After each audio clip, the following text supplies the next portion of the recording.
अस्सलाम वालेकुम, मैं हूं डॉक्टर इरफान अहमद। आप सबको खुश आमदीद। इस वीडियो में मेरे साथ पेशेंट हैं, इनकी उम्र 30 साल है। 2 माह पहले इनका रोड साइड एक्सीडेंट होता है। उसके बाद इनकी सर्जरी होती है। सर्जरी में आप देखेंगे कि एक्सटर्नल फिक्सेटर लगा दिया जाता है, क्योंकि जब रोड साइड एक्सीडेंट होता है तो कई दफ़ा ओपन वूंड होता है। ओपन वूंड के अंदर यही क्राइटेरिया होता है कि सर्जरी के दौरान हड्डियों को करीब लाया जाता है, लेकिन बाहर से रॉडिंग की जाती है ताकि इन्फेक्शन को कंट्रोल किया जा सके, जख्म को ट्रीट किया जा सके। आप इस वीडियो के एंड तक देखेंगे तो हम आपको ये बताएंगे कि राइट टाइम पे एग्रेसिव फिजियोथेरेपी का क्या रोल है। ये ध्यान रखिए कि जहाँ पे भी नी के अराउंड कोई फ्रैक्चर होगा, कोई सर्जरी होगी, सबसे बड़ा मसला आज के दौर में यही रहता है कि लोग अपने गोडे को स्टिफ कर लेते हैं और अच्छा भला जवान आदमी किसी काम का नहीं टेक्निकली होता, क्योंकि नी स्टिफ होता है, ना वो मोटर बाइक पे बैठ पाएगा, ना वो गाड़ी पे बैठ पाएगा। और ये वीडियो हम कोशिश करते हैं कि उन दूर दराज के इलाकों के लिए हेल्पफुल हो।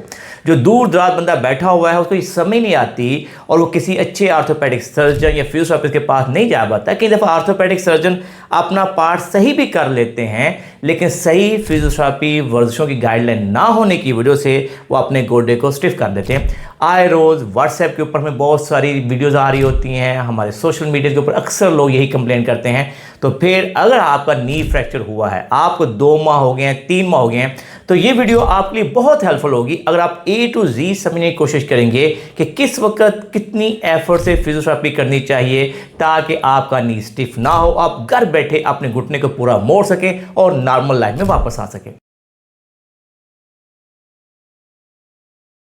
वीडियो के इस पार्ट में हम सबसे अहम बात को समझ लेते हैं कि जब आपका घुटने का फ्रैक्चर हो जाएगा, आपकी सर्जरी भी हो जाएगी, तो उसके बाद हम क्या एक्सपेक्ट करते हैं। नंबर 1 एक्सपेक्टेशन ये होती है कि यूं ही आपकी सर्जरी हो, अभी हफ्ता हुआ है, 2 हफ्ते हुए हैं, आपका फ्रंट थाई मसल टाइट हो जाए। मसल टाइट कीजिएगा प्लीज़। ये देखिए, ये मसल टाइट हो रहा है, ये मसल टाइट करें, इसका ये मसल भी एक्टिवेट हो रहा है। इसकी सबसे बड़ा प्लस पॉइंट क्या है, इस शहजादे ने मेरे यूट्यूब चैनल के ऊपर, फेसबुक के ऊपर मुझे फॉलो किया हुआ है और वहाँ से वीडियो देख रहा है और इसीलिए आज मेरे पास आया है। तो मैं बहुत खुश होता हूं कि जब मरीज़ हमारी वीडियोस को फॉलो करके कुछ रहनुमाई हासिल करते हैं। तो पहला गोल इसका मीट हुआ। दूसरी गोल है वो बड़ा इंपॉर्टेंट होता है कि जैसे घुटने के नीचे कोई स्पेस ना बने। ये हम ये चाहते हैं कि नॉर्मली मतलब सेकंड थर्ड वीक से पेशेंट इस चीज़ का फोकस करे कि घुटने में से जो गैप बना वो ख़त्म हो।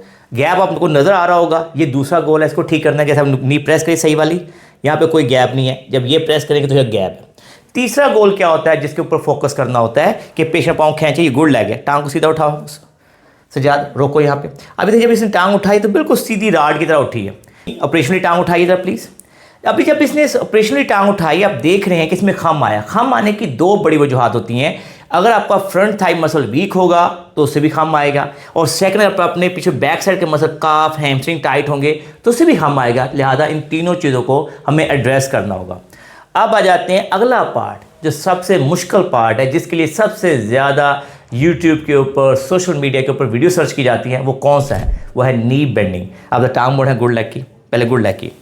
हमारी कोशिश होती है कि 3 से 6 माह के अंदर इतनी टांग मुड़ जानी चाहिए। तो ज़्यादा दूसरी टांग मोड़े था प्लीज़। तो अभी देखेंगे ये जो टांग मुड़ रही है हील स्लाइड के साथ तकरीबन 45 से 60 डिग्री के दरमियान बनती है। लिहाजा इस पर हमें मेहनत करनी पड़ेगी। तो नाज़रीन ये ध्यान रखिए कि ये सारे जो पॉइंट्स मैंने आपको बताए हैं कि ये गोल्स हैं। अगर आप इनमें किसी में भी कमी करेंगे तो आपके रिजल्ट अप टू मार्क नहीं आएंगे, और जब ये सारे गोल मीट होंगे जो प्रीवियसली हमने डिस्कस कर लिए हैं, तभी आपकी वॉक भी ठीक होगी।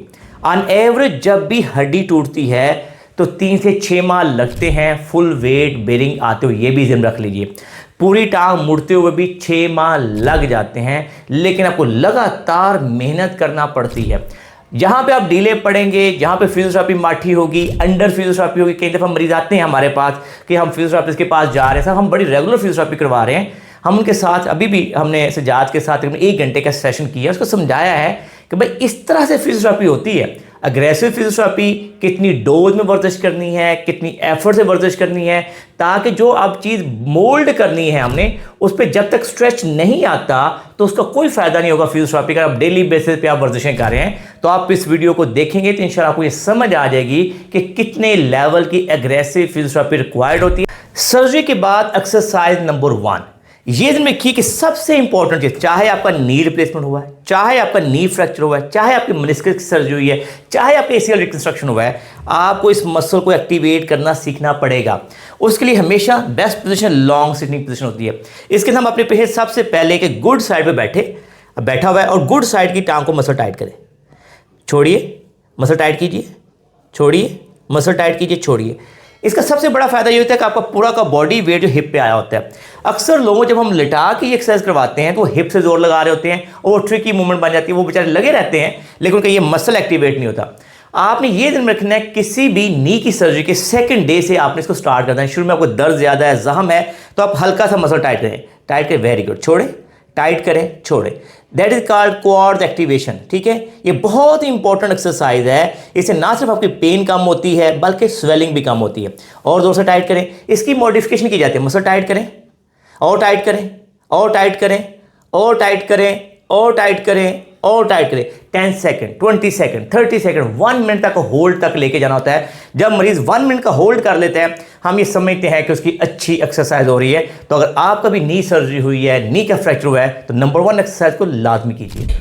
एक्सरसाइज नंबर 2, ये देखिए, जिन लोगों को भी घुटने की सर्जरी होती है उनका सबसे बड़ा मसला क्या होता है कि ये जो काफ मसल है ये टाइट हो जाते हैं, पीछे से हैमस्ट्रिंग टाइट हो जाते हैं।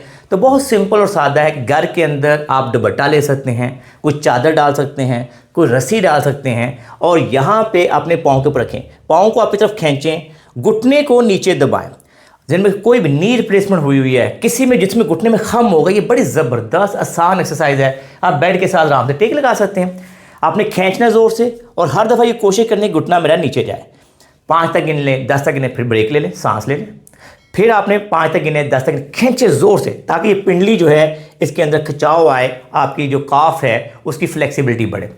15 से 20 रेपिटेशन कम से कम सुबह दोपहर शाम करेंगे तो आपको ये घुटने में जो गैप आता है, जो खम आता है, वो ख़त्म हो जाएगा। नंबर 2, इसके अंदर पाँव आप तब खींचें, घुटने को नीचे दबाएं, एड़ी को से ऊपर उठाएं सीधा। ठीक है, जो भी किसी भी एज का बंदा हो बड़े आराम से ये कर सकते हैं, ये मुश्किल चीज़ नहीं है, बस करने का अंदाज ही होना चाहिए। ठीक है, इसको आप करें और 5 से 6 सेकंड का होल्ड करें, 10 से 15 रेपिटेशन सुबह दोपहर शाम करें। अच्छा, इसी के अंदर थोड़ा सा अगर फैमिली की हेल्प मिल जाए तो वो यहाँ पे हाथ रखिएगा, आप देखिएगा, और यहाँ से, ताकि थोड़ा सा पेशेंट भी जोर लगा रहा है, साथ उसको थोड़ी हेल्प मिल जाएगी, तो उससे आपकी टांग जो है वो जल्दी सीधी हो जाएगी। जितनी जल्दी आपकी टांग सीधी होगी उतना आपका चलना आसान होगा, टांग पर वजन आना आसान होगा, आपकी वॉक ठीक होगी। तो नंबर 2 एक्सरसाइज को नी रिप्लेसमेंट का या नी सर्जरी का मरीज हरगिज़ मिस ना करें। जिन लोगों को भी घुटने की कोई सर्जरी होती है, एक्सरसाइज नंबर 3 बड़ी इंपॉर्टेंट है। ये देखिए, अगर आपका फ्रंट थाई मसल वीक रहेगा, आप घुटने में खम रहेगा, आप सही नहीं चल सकेंगे। इसको करने का तरीका समझना बड़ा ज़रूरी है। सबसे पहले लॉन्ग सिटिंग में बैठें, घुटने को नीचे प्रेस करें, अच्छे से दबाएं, घुटना नीचे दबाएं और नीचे दबाएं, सजाद और नीचे दबाएं, पाँव आप तक खींचें, क्योंकि पहले ऑलरेडी अपने 2 एक्सरसाइज कर चुके होंगे, उससे आपका काफ मसल रिलीज हुआ होगा, हैमस्ट्रिंग रिलीज हुआ होगा। और फिर नी प्रेस करके पाँव खींच के टांग को सीधा ऊपर उठाएं, सजाद, और वहाँ पे जाके 5 से 10 सेकंड का होल्ड करें। अगर जिनका एसीएल रिकंस्ट्रक्शन होता है उनमें हम अक्सर नहीं करने देते, क्योंकि घुटने में खम हो तो फिर डर ये होता है कि कहीं उनका लिगामेंट लूज ना हो जाए। लेकिन अगर आपकी टांग बिल्कुल सीधी उठ सकती है, पाँव खींचे, नी प्रेस करें, घुटने में खम ना हो, उठाइए, तो फिर आप कर सकते हैं एसीएल रिकंस्ट्रक्शन वाले। लेकिन अगर एसीएल रिकंस्ट्रक्शन का मरीज के घुटने में खम और फिर उस तरह से टांग नहीं उठाएगा, फिर फैमिली मेम्बर से हेल्प करेगा, टांग उठाने में उठाए और घुटने में से खम ख़त्म करें। अब लेट जाइए ज़रा से ज़्यादा। यही एक्सरसाइज लेट के भी करनी। एक टांग को बेंड करेंगे हम, नी को प्रेस करेंगे, ज़ोर से प्रेस करिए सजाद, और प्रेस करिए, पाँव खींचिए, खींचिए पाँव, अब आराम से टांग को सीधा ऊपर उठाइए, स्लोली स्लोली स्लोली उठाइए ऐसे, and hold it for 5 second. 5 4 3 2 1 10/2, यानी कि 20 दफ़ा सुबह, 20 दफ़ा दोपहर, 20 दफ़ा शाम। इस एक्सरसाइज को लाजमी करना है ताकि आपके मसल स्ट्रांग हों। कि नाज़रीन, जब अपनी टांग को आप सीधा करने की कोशिश करेंगे नी सर्जरी के बाद, नी रिप्लेसमेंट के बाद, तो कई दफ़ा यहाँ पे जख्म होता है, वहाँ पे दर्द आ सकती है।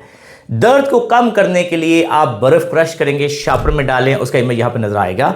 आप आइस पैक ले सकते हैं, उसको 1 मिनट के लिए वहाँ पर रखें, 1 मिनट के लिए हटा दें, 1 मिनट के लिए रखें, 1 मिनट के लिए हटा दें, और साइड बाय साइड पाँव अप एंड डाउन करें, पाँव हिलाइएगा ज़ोर ज़ोर से।